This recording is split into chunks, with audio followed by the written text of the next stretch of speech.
Hey, storytellers, it's Storytelling Ron. I'm here to talk about advice to all. I'm going through the 3 PDFs of the Dark Ages, Apostles of the Epoch, and Christians in Space to make and to finalize them finally. Now, Dark Ages is available right now on my website for free. Apostles of the Epoch is available in draft form on my website through the paywall, like a $40 annual membership. I do want to sell it too as like an individual PDF. I just haven't done that yet, but plan on doing that. And Christians in Space, I got to release to the members, the annual members soon as it's ready to go. It's playable, but I just want to I'm trying to clean it all up. And then I started reading this. And I was like, oh, I should make a video of this. So I'm trying right now. I'm spending I'm focusing on getting these PDFs cleaned up. All the, and the rules are such that all 3 kind of complement each other. The Dark Ages, the Apostles of the Epoch, and Christians in Space. It's the same rules. And each one kind of expands on the previous, as far as weapons and gear. But then also in the Dark Ages, I have all the pagan sort of ministry kind of ideas and how to create a pagan cult, which apply to Apostles of the Epoch and Christian Space. But I didn't add it in those ones because those ones have other, more like added on stuff. So anyway, I don't know. I just like the way I'm doing it for some reason, although it's kind of hard because when I figure out some of the basic rules in one, I got to remember to go back and update it in the other 2. And I'm like, why am I doing it this way? But I'm going to do it this way for now. And I think for like 2nd or 3rd edition, I'll combine and create the different settings in a separate thing. But anyway, and I also I think what I want to do for a Kickstarter, I was going to do each one individual, like I did with the first one. But I think this is, it's obviously not business oriented, but I think I want to do like a 3 booklet box set where you get all 3 books in a box. And I wanted to use a local printer, but they don't have everything, I want as far as the service. So I think I'm going to go with GameCrafter.com because I like you can kind of do all of it in a box. You can get game pieces or whatever, and then they'll ship it out for you if you do a Kickstarter. So I think I'm gonna have to do that. But Game Crafter is like US based. So I think I want to go with them. And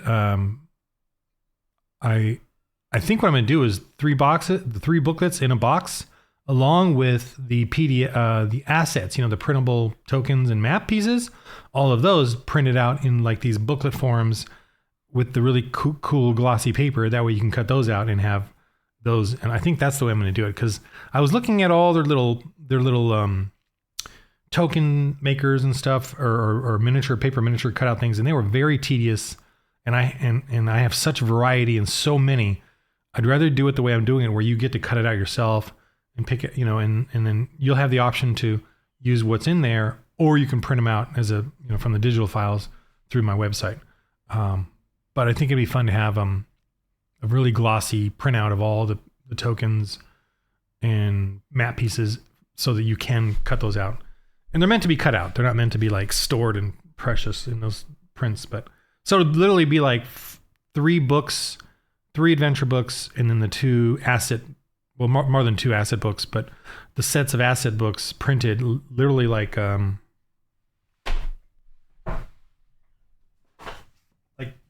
printed like this. The miniatures and the map pieces that are here, the map pieces here, but it'll be on like a cool glossy paper with the staple binding, and then that way you can just take them out and cut them out the way you want. I think that's what I'm going to do. I've just been trying to figure this out, and I'm pretty much ready to do it. I just need to, like I said, clean everything up, and I actually want to get the prototype done before I start the Kickstarter. So. Which I think will be fun. Okay, so advice to all. Let's just get started. I don't know if you can hear the helicopter going over here in Hollywood. The Grand Minister must describe the scenery. Let's go to the first one here. Where's my mouse? Man, that helicopter's loud. I don't know if you can hear it. The Grand Minister must describe the scenery as best one can to create a sense of where they are, to transport them to the place. However, the GM should be succinct and on average speak less than the rest of the party combined. So, if you're the game master, try to go down to their point of view, wherever they are, exactly what the characters would see, and that's it.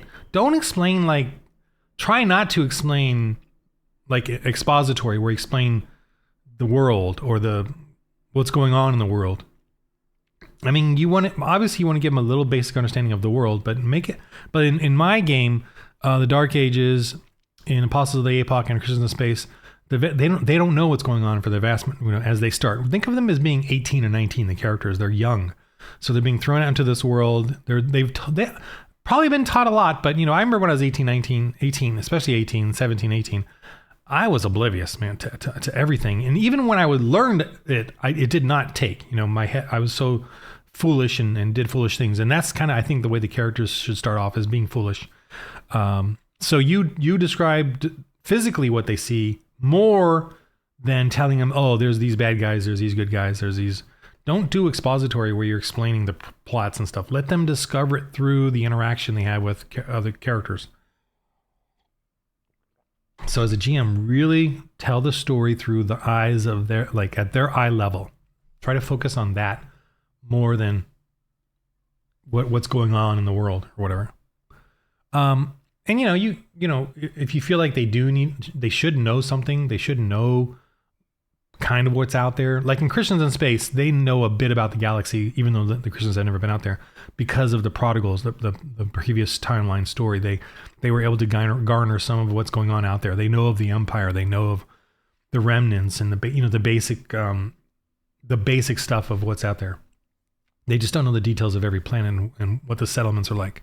All right, next, the GM should not act or describe what the missionaries do, not even the result, but encourage the players to. However, we may do so to encourage and guide beginners. So, you don't obviously. Sometimes I get a little excited, and when they do a roll, I'll like describe. If they do a nat 20, I'll describe the nat, like the damage or whatever, and I get, oops.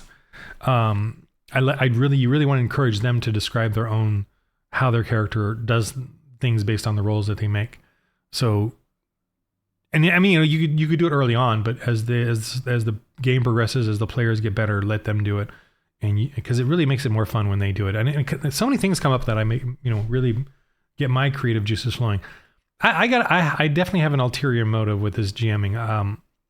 It's the collaborative storytelling. When the players get involved, my creative juices really start to flow. I really get encouraged. I really take more out of it, take a lot out of it from them, because I love storytelling.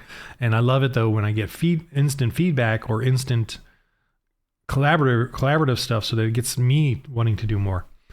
The GM should not interrupt or interject when players are role-playing their missionaries, unless they are playing the antagonist or supporting roles who might interrupt, yet be succinct. So, I mean, these are all self-explanatory, but I want to, extrapolate.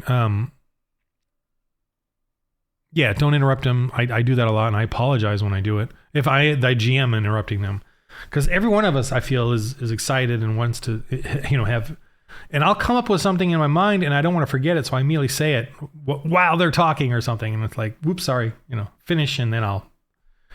Terrible. So definitely be aware of that, and always let them continue on with their story if they're role playing, and obviously you should only interrupt if you're a character in the scene that can interrupt, not as the GM, or if there's something that interrupts them in the scene.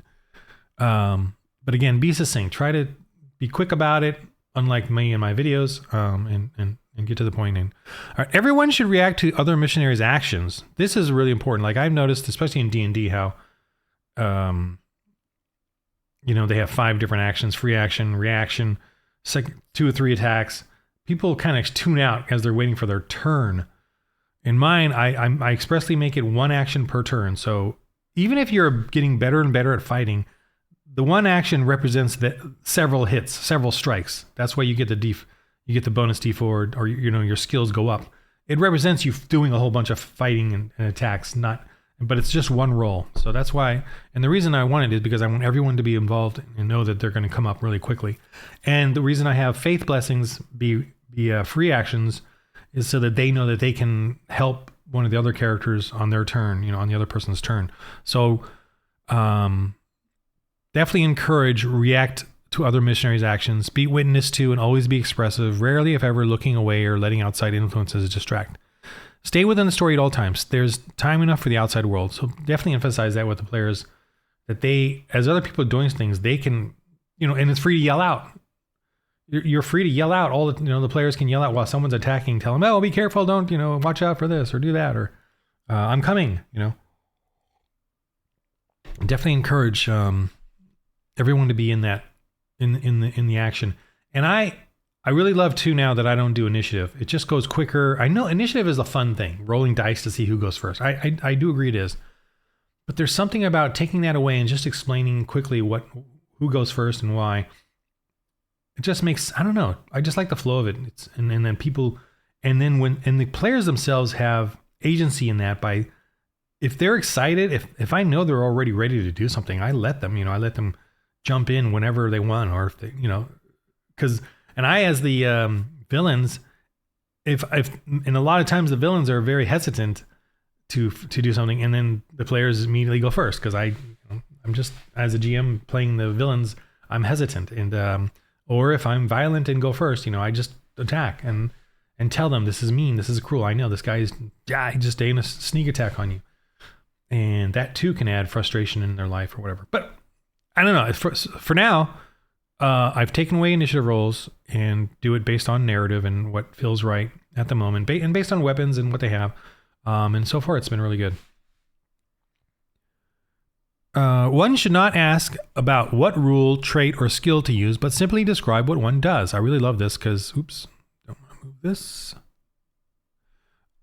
I really love that because I've when I did the Christian actors and was doing the shows, I noticed that they always said, especially them, they always said, what skill do I use now? I'm like, don't worry about it. Just describe what your character does.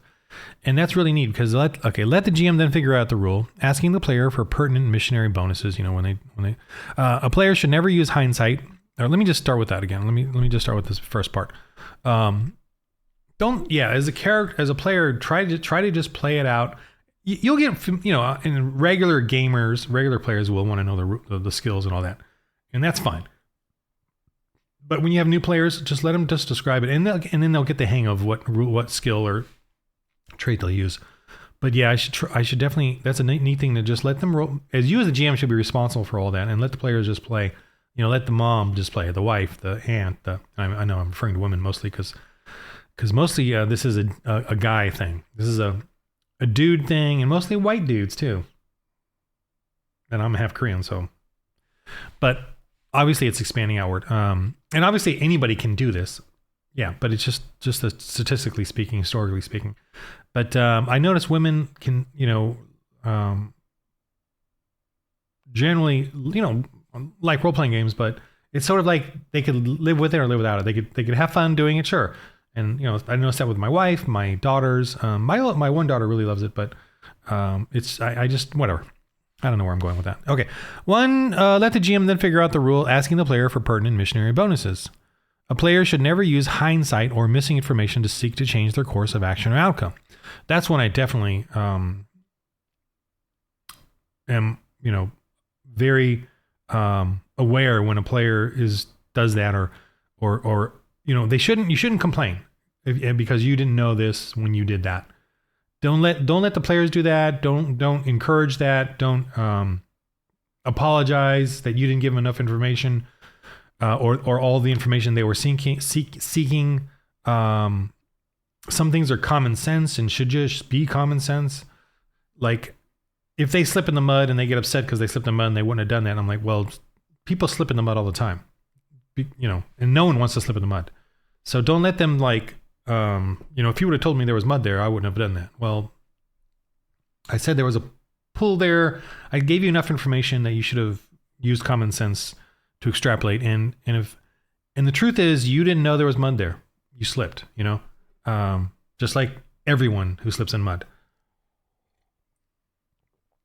Pretty much. So don't allow hindsight or missing information be an argument that players get to redo things. Now, stick to the results or for better or worse. A GM may rewind if he feels he left out pertinent information, but it should be very rare. For missionaries go forth with much less information. So, as a GM, you can backtrack if you feel something really plot oriented. I'm not talking descriptive stuff. I mean plot oriented. You forgot to include that kind of stuff that is important. You can rewind or whatever. I would not worry about things where they're climbing or they're traversing and they do bad rolls or and they fumble and if they wouldn't have ever done that if they would have known. Well, too bad. That's don't let them carry that kind of momentum into taking over the narrative. But you do, if you feel like you've missed a very important plot thing, then you can do something like that. And let them know from the beginning. I can't describe everything. We're going to use common sense. The die rules are the die rules, no matter what. If I describe you slipped in mud, but you said I never described mud, well, you slipped in nothing then. Whatever, you still slipped. It's that kind of a rule. I'm using mud as a descriptive thing, not as a, I didn't say that there, therefore you get to reroll the fumble, kind of thing. One should be aware of their missionary strengths and weaknesses, the players, as well as what gear they have to be most useful. So make sure that they kind of understand that with their characters. Make sure they understand the strengths and weaknesses in the gear. Limit asking how one might use the gear and just try it. So players, don't ask your GM if you can use this or that gear for that. Just say, I'm going to throw this up hoping it will be, I just want to be able to climb with, whatever it is. Just do it, describe it, try to sell it to yourself and to the GM and then roll. And then if GM likes it, he'll let you do the regular roll. If he thinks it's absurd, he might raise the number of it to be harder. And if a player rolls a nat 20, and I don't know if I have that rule in here somewhere, but if a player rolls a nat 20 with something absurd, like I'm going to jump over that 100-foot chasm, that's not really going to work. GM could do that, but GM could say, well, roll. So what if they roll a nat 20? What? And a 100-foot chasm. Okay.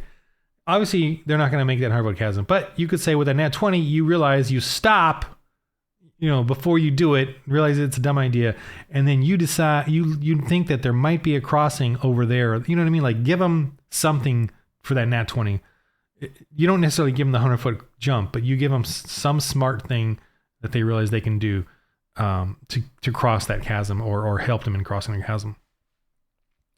So that's what a nat 20 is to me. Or like, let's say a nat 20, I want to tell this king to give up everything and do what I say. Okay, roll your soul society roll skill, society trait plus, nat 20. So they roll nat 20. Does the king submit to them? No, I wouldn't do that. I would say the king is impressed with their audacity, laughs at them, likes them, come over and have a, join the feast or whatever. You know what I mean? Like do it like that. Like they succeed in just doing. I don't know why I'm moving my thing. I just noticed my things on. They just notice, the king's just sort of impressed with their that's what like the way the result of that. Okay. Use common sense to use it in many different ways. The gear, yeah. The GM can decide the difficulty of each task thereof, generally favoring creativity. Okay. Be quick to laugh at each other's jokes and uplift others with some light banter and self-deprecation. Be aware that in a group setting, one's remarks may not be heard or may be spoken over by another's enthusiasm. Stay encouraged and keep having input. And remember, be succinct. Okay, be quick to laugh at each other's jokes and uplift others with some light banter and self-deprecation. That makes sense. Make fun of each other, but also, don't go too far with it. And then self-deprecation, make sure you pull it back and say, give yourself a little humility. Be aware that in a group setting, one's remarks may not be heard. So sometimes, if you say a joke or something and no one responds or they ignore you, just realize that we're all, and I as a GM, I've got 17 things I'm trying to think of at the same time. So I miss a lot of comments that you will say or do. Just because I'm, so be aware of that and just no big deal. It's not a big deal. Keep going. Make the joke again or move on to the next joke. And be succinct as well. Don't carry on and on and on about your joke or your character's dialogue or whatever, monologue or whatever. Role playing. Feel free. Oh, look at that. Feel free. See my editing. You need to go. Self-editing this thing. I'm not paying anyone to edit it, so forgive me. There's going to be some goofishness in there. My writing is I'm trying to make this whole thing succinct, to the point, nothing too grammarly, well, I'm trying to make it grammar correct, but not, I'm not trying to make it perfect instructional way of writing. That was terrible. Role playing. Feel free to yell at each other. Issue command. When you're role playing, feel free to yell at each other. When you're role playing, not us as people, but the actual characters. Feel free to yell at each other. And when someone's character is yelling at you, please understand that they're having fun role playing, and you can yell back and so don't get riled up, right? Just have fun with it, laugh at it. Issue commands, bellow warnings, scheme, call out for help at any moment. So please call out for help if you're in trouble, especially in combat, and have fun with it. But do look for the proper moment to speak, knowing all are practicing brevity. Okay, so yeah, don't do it constantly interrupting or with each other, or when someone else is describing their scene, don't yell while they're doing it. And give each other turns. Make sure that when you say your stuff, you're done. Stop. Let others jump in. Feel free to argue, debate, and conspire, but be pithy.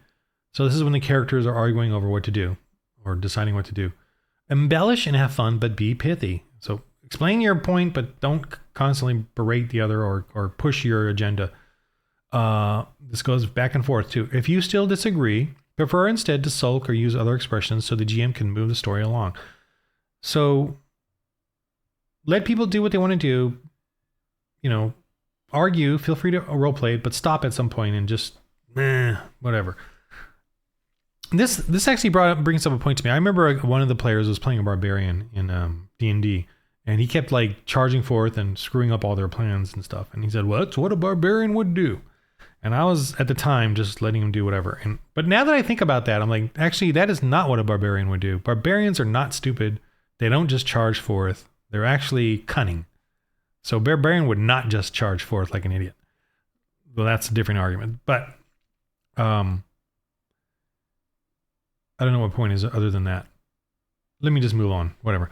Okay. Feel free to argue, debate, and inspire, but okay, I already said that. Be attentive at all times. I'm repeating this one for emphasis here.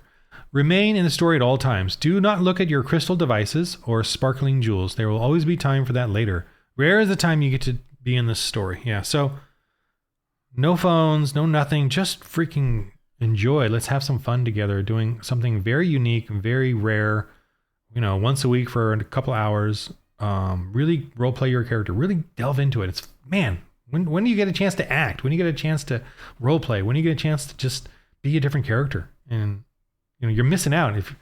And in my game, I really tried to make the rules such that mechanics were dwindling, simple, although it's getting complicated, but they're simple when it comes to the action. They're simple when it comes to the role playing. They're simple. They actually are simple, but I'm just trying to cover so many bases with the rules. So really just make sure everyone, the players and yourselves, are just having fun in this thing. As combat ensues, be ready when your turn arrives. Be ready to use free actions to aid your brothers and sisters. Be aware and reactive on others' turns. I really do love my non-initiative role thing. I love that each turn I can kind of change it up.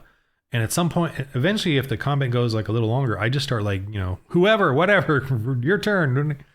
Who's next? Who wants to be next? Who's ready? I just don't care anymore about keeping a tight turns. I will always get villain turns in there at some point, whether they're last or not. I don't even care. If I think that if the players have won too easily, that's fine. I'll just make the next villain or whatever a little tougher. It's not a big deal.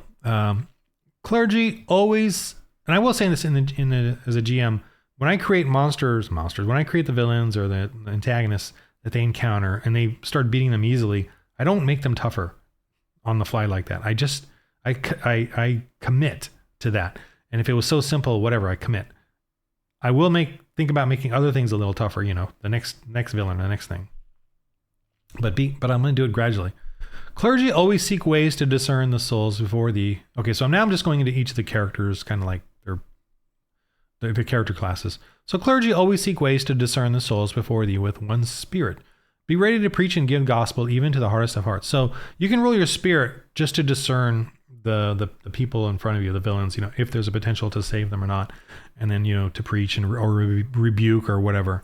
So clergy should always be be on top of that to avoid killing them outright, like in D&D and other role-playing games.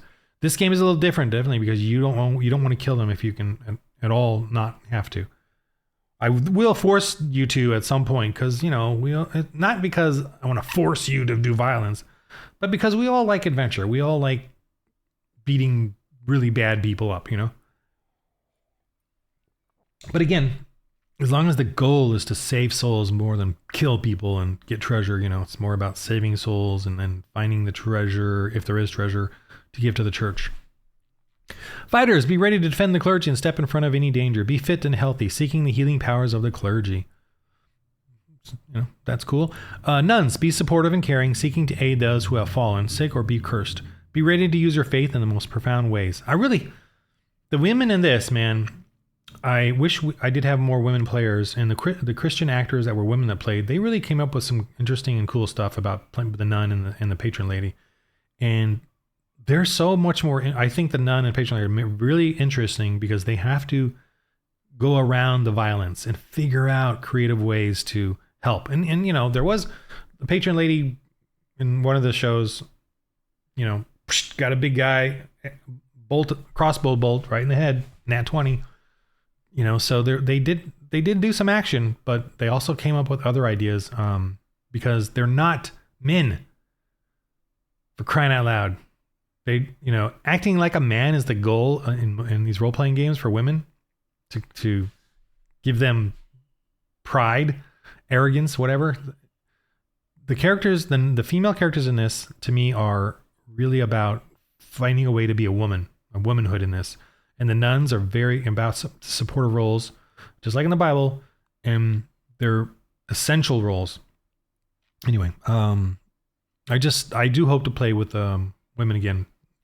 Right now all I have are guys playing, but I do hope to find some women to play. I just don't know. Finally, many thanks to the patron ladies, the benefactors providing provisions and gear, and their tireless support in building up the church for the Lord. And my lady, upgrade that crossbow. So, patron ladies in this and the ones that have played, they really had a lot of fun, and I really enjoyed those as character classes and what they could provide and then how they played their roles. And then they had crossbows too, really fancy ones that did their job, once they got skilled up in it. Okay, so that's my little advice to all in the Dark Ages one. I think I might have posted these in the other ones as well, but I'm working now on finishing up these. Really want to get these done so that I can do a Kickstarter and I really want to get a box set. Just hold a box with the booklets in it, with the printout, the printables in there, so you can cut them out and stuff. I'm really intrigued to have that, and maybe some cool map or something in there. I don't know, some other cool thing. We'll see. All right, so thanks for listening, watching, and remember, in the game of life, roll holy dice.